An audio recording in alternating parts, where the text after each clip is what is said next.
Trečioji nuostata - nėra saugu būti manimi, kuri kažko trokšta, kažko nori. Kai tik atsiranda troškimas, aplinka reaguoja, ko tau dar reikia. Per gerai nori, kiek tu dar norėsi. Ar nematai, kad mums ir taip sunku? Ir pamažu įsitvirtina mintis, kad nėra saugu norėti, kad mano norai sukelia problemas arba nepatogumus kitiems. Norėdama, aš prarandu meilę. Ketvirtoji nuostata - nėra saugu veikti, kad gaučiau tai, ko trokštų. Kai tik žengi žingsnį link to, ko nori, tave stabdo. Kaltina, kad tai sukelia jiems per daug vargo.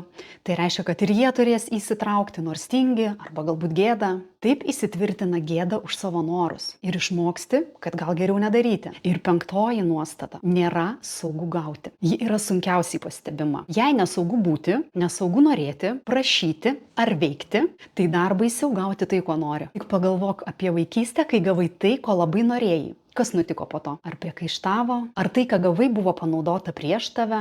Ar gavai, bet tada kontroliavo, kaip tu turi tuo naudotis?